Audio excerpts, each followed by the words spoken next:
तो पिछली बार मैंने जीत लिया था स्टोरेज वॉर, जिसके अंदर मुझे मिले थे ढेर सारा पैसा, सोना, कैश, अशरफिया, और मुझे समझ में नहीं आ रहा था इन सारे पैसों को मैं कहाँ पे खर्चा करूं। लेकिन आपके कमेंट्स पढ़ने के बाद और मेरी कुछ इच्छाओं के बाद मैंने फाइनली डिसाइड कर लिया था कि इन सारे पैसों को क्या करने का है, जो आपको आज आगे दिखने वाला है।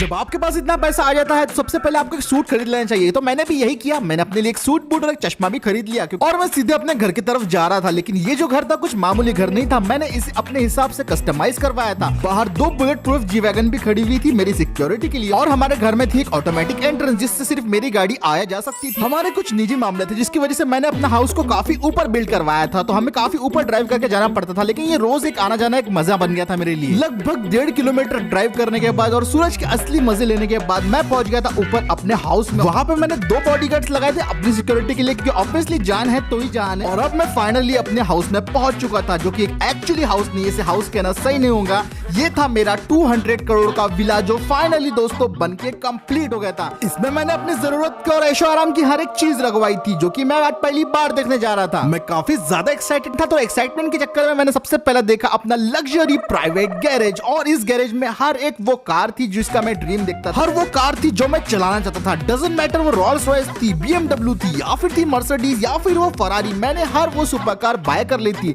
मैंने कुछ सीधे तरीके से बाय करी, कुछ उल्टे तरीके से बाय करी, और इनकी इंटीरियर्स और एक्सटीरियर देख के मेरा दिल तो यार बाग बाग हुआ था। मैं काफी ज्यादा खुश था इन कार्स से। कंसेप्ट कार्स हो या फिर रियल कार्स, मुझे इससे फर्क नहीं पड़ता। जो मुझे पसंद है मैंने इस अपने प्राइवेट गैरेज में खड़ी कर दी, और इन सब के ऊपर मैंने लगभग 500 करोड़ रुपए से ज्यादा खर्चा कर दिया था। और मेरे ठीक गैरेज के आगे था मेरा लग्जरी प्राइवेट पूल, जो कि काफी ज्यादा ह्यूज था। बैठ के बातचीत करने के लिए और कुछ खाने के लिए यहाँ पे सोफा टेबल ऑलरेडी है, और अगर आपका मन करे तो यहाँ पे बीच चेयर्स भी थी जहाँ पे आप धूप के मजे ले सकते थे। फिर लिफ्ट से आगे जाने के बाद मुझे दिखाई दिया अपना प्राइवेट लिविंग रूम, और ये मेरे लिए किसी सपने से कम नहीं था। सबसे पहले तो मुझे दिखाई दिया मेरा प्राइवेट डेस्क, जहाँ पे मैं वर्क करूंगा। वो क्या करूंगा मुझे नहीं पता, लेकिन यहाँ पे मेरी सारी प्रीमियम चीजें अवेलेबल थी। एक बड़ी सी वॉल क्लॉक मुझे काम याद दिलाने के लिए। ये था मेरा चिलिंग एरिया, जहाँ पे मैं चिल कर सकता हूँ म्यूजिक सुनते सुनते। ये था मेरा fully loaded home theatre system with L shape couch. मैंने थोड़े और अमीरों का शौक पालने के लिए स्नूकर टेबल भी खरीद लिया था। और ये था मेरा टेलीस्कोप। मैंने सोच के रख लिया था कि इसी से मैं अपना एक नया प्लेनेट डिस्कवर करूंगा, और उसका नाम मैं खुद ही अपने नाम पे रखने वाला हूँ। जल्दी इसकी मैं शुरुआत भी करने वाला था, और साथ ही साथ मैंने एक टेबल पे अपने पूरे शहर का मैप रख लिया था, ताकि मुझे कभी भी कोई जरूरत तो मैं रेडी रहूं। और बारी थी अब हमारे मास्टर बेडरूम की, जिसके लिए हमको पहले सीढ़ियां लेनी पड़ती है, और सीढ़ियां लेने के बाद हमारा आता है मास्टर बेडरूम,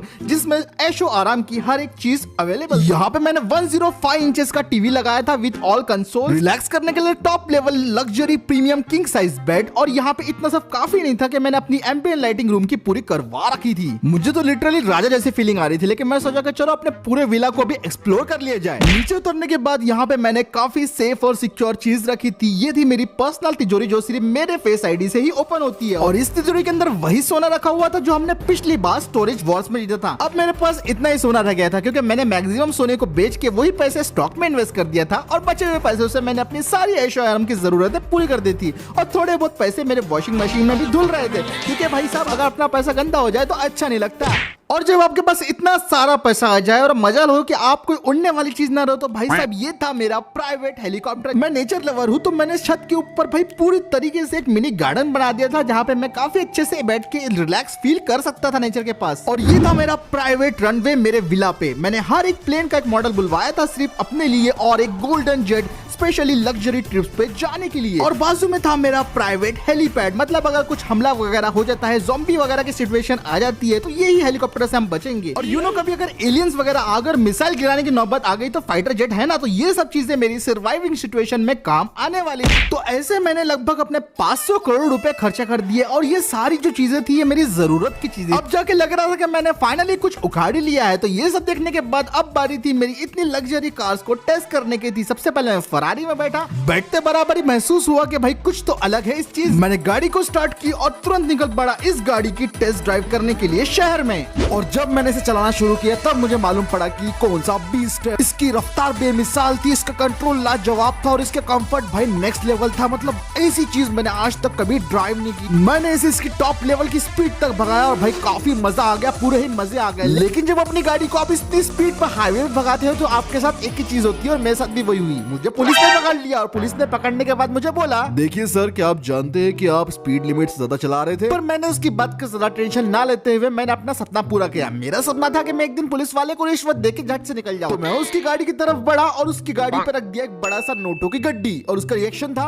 बाप रे सर, ये क्या है? और फिर मैं अपने गाड़ी के अंदर बैठ के वहां से निकल पड़ा। और भाई साहब, मैंने अभी काफी अपनी फरारी को ड्राइव कर लिया था, तो अब बारी थी थोड़ा ऑफ रोड पे जाने की। अब नई नवेली डिफेंडर की बारी थी। मैं सीधा अपनी डिफेंडर को ले चला जंगलों में और मैंने फिर ऑफ रोडिंग के पूरे मजे लिए। मैंने रेंज रोवर को पहाड़ों में, जंगलों में, नदियों में और हर वो जगह पे चला है जहां तक उसकी लिमिट थी, लेकिन फिर भी मुझे अंदर से सेटिस्फेक्शन नहीं मिल रहा था। वो कहते हैं ना, एक्सट्रीम ऑफ रोड वाली फील नहीं आ रही थी। तो मैंने सोचा कि चलो यार एक और लेवल एक्सट्रीम आगे जाते हैं। और फिर मैं ले आया अपना 6x6 मॉन्स्टर ट्रक और भाई साहब ये काफी धमाल था। लिटरली मैंने इससे पूरी नदिया के नदियां पार कर दी और भाई साहब इसमें आ रहा था बहुत एक्सट्रीम लेवल का मजा।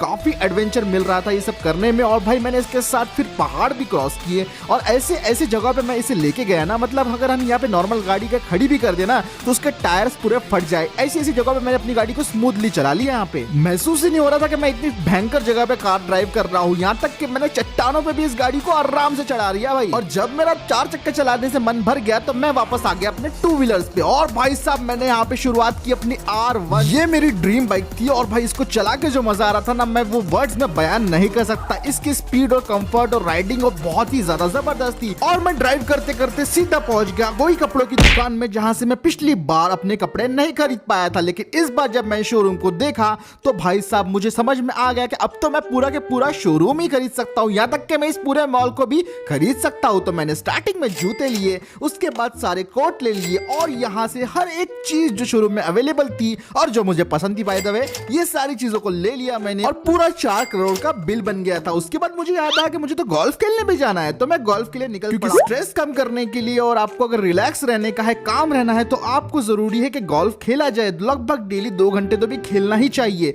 अगर डेली तो नहीं, कम से कम वीकली तो आपको गोल्फ खेलना ही चाहिए। तो मैं रोज गोल्फ भी खेलने लगता हूँ यहाँ पे। गोल्फ खेलने के बाद काफी भूख लग गई थी तो मैंने अपने लिए काफी सारा बढ़िया बढ़िया खाना ऑर्डर कर लिया। और ये सब मैंने इसलिए ऑर्डर किया था क्योंकि मेरा आज चीट डे था। तो भाई रोज रोज मैं इतना नहीं खाता, हेल्दी खाता हूँ, लेकिन आज के लिए इतना बहुत चलता है। सर, आपको और भी कुछ लगे तो हमें जरूर बताना, हम आपकी सेवा के लिए हाजिर है। स्टाफ के सारे लोग काफी अच्छे से पेश आ रहे थे। वहाँ का एक बंदा तो मेरे लिए ढोल बाजी भी बजा रहा था, पता नहीं क्यों, लेकिन मुझे काफी ज्यादा मजा आ रहा था। जब खाना पीना होने के बाद मैं निकल पड़ा अपनी लैम्बोर्गिनी में बैठ के थोड़े पब्लिक रिएक्शन लेने के लिए। और भाई साहब लोग काफी ज्यादा एक्साइटेड थे इस गाड़ी को देख के, क्योंकि पूरे लॉस सैंटोस में ये एक ही मॉडल था। और फिर मैं उसके बाद निकल पड़ा अपनी फेवरेट हेयर सलून शॉप में, जहां पे मुझे करवाना था अपने लिए एक टॉप न्यू हेयर कट। बाप रे, क्या दिख रहा है बे? आजकल लोग मुझे ऐसे ही घूरते रहते हैं और जब मैं बार्बर की शॉप में एंटर होता हूँ तो भाई साहब वो मुझे देख के थोड़ा शौक सा हो जाता है, क्योंकि ये वही बार्बर था जो कुछ टाइम पहले। अरे कोई है कि यहाँ पे? जरा मेरे बाल वगैरह बना दो, थोड़ा कटिंग वगैरह करने की थी मुझे। क्या रे भिख मंगिया, ये लग्जरी सलून है, यहाँ पे तेरे जैसे लोग नहीं आ सकते। अपनी औकात के किसी सलून में जा, चल निकल। पिछली बार क्या बोला था? औकात। आइए ना सर, आइए आइए सर, मैं आपके बाल अभी बना देता हूँ। और फाइनली मैंने अपनी पसंद का हेयर कट भी करवा ही लिया था और भाई साहब ये मेरे ऊपर काफी जच रहा था। आपको कैसा लगा आप भी कमेंट में बता सकते हो। और मैं अब सीधा निकल गया था अपने लिए एक नई गाड़ी खरीदने के लिए, क्योंकि इतने सारी गाड़ियां, ये तो सारा बोल बच्चन है, लेकिन आपको एक डेली लाइफ के लिए आपको एक गाड़ी की जरूरत तो पड़ती है जिसमें आप अपने घर फैमिली के साथ निकल सके। और फिर दूसरे दिन मैं सीधा पहुंच जाता हूँ अपनी गाड़ी में बैठ के टोयोटा के शोरूम में। और वहां पे भाई साहब मेरी गाड़ी को देख के काफी ज्यादा लोग हैरान हो गए थे, लेकिन भाई मुझे तो अपने लिए नई गाड़ी खरीदने की थी। वहां पे मैंने सारे मॉडल चेक किए और मुझे नई नवेली हाई क्रॉस पसंद आ गई। मैंने उनसे बोला ये मुझे बुक कर दो, तो मैनेजर बोलने लगा नहीं सर, ये आपको नहीं दे सकती, ये गाड़ी की वेटिंग है, आपको 3 महीने के बाद ही मिलेंगी। पर यही गाड़ी मुझे किसी भी हालत में चाहिए थी। तो मैं सीधा शोरूम के ओनर के पास गया, उसके हाथ में 50 करोड़ रुपए दिए और बोला आज से ये शोरूम मेरा है। तो वो मान गया और सीधा उसके बाद मैं वो मैनेजर के पास गया, उसे एक लाफा लगाया। ये ही मुझे बोल रहा था कि वेट करना पड़ेगा, लेकिन अब वेट करने की बात ही नहीं आती क्योंकि शोरूम में पूरा मेरा था। और फाइनली मैंने शोरूम से परचेस कर ली थी, मतलब अब अपने शोरूम से परचेस कर ली थी नई इनोवेली टोयोटा की इनोवा हाई क्रॉस, वो भी हाइब्रिड वाला वर्जन, टॉप वेरिएंट मैंने खरीद लिया था।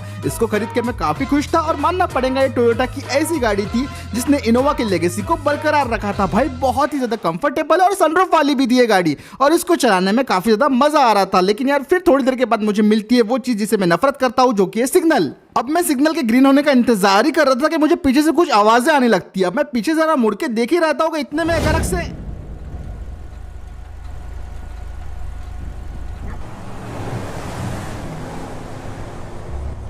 और फिर लगभग 2 घंटे के बाद मुझे होश आता है। मेरा सर बुरी तरीके से चकरा रहा था, समझ में नहीं आ रहा था मेरे साथ क्या हुआ और मैं इस हालत में पहुंचा कैसे। थोड़ा सा मुझे होश आया तो मुझे दिखा कि मेरे आजू बाजू कुछ लोग खड़े हैं जिन्होंने मुझे चारों तरफ से घेर लिया है। देखने से ये लोग मवाली और गुंडे टाइप के लग रहे थे और मुझे समझ में आ गया था कि यही वो लोग हैं जो मुझे यहाँ पे लेके आए हैं। और उनका जो मेन लीडर था बॉस, वो मेरे पास आता है और बस वो ये शब्द बोलता है, मेरा पैसा कहाँ है? ये आवाज सुन के मैं समझ गया था ये तो मावेश द डॉन है और मैं समझ गया था कि मैं अब काफी बड़ी मुसीबत में हूं। तो इसके आगे का देखेंगे हम नेक्स्ट पार्ट में। वीडियो पसंद आया तो लाइक शेयर और सब्सक्राइब जरूर कर देना और मावेश द डॉन कौन है ये जानने के लिए ये वाला वीडियो देख सकते हो। मिलते हैं आपसे अगले वीडियो में।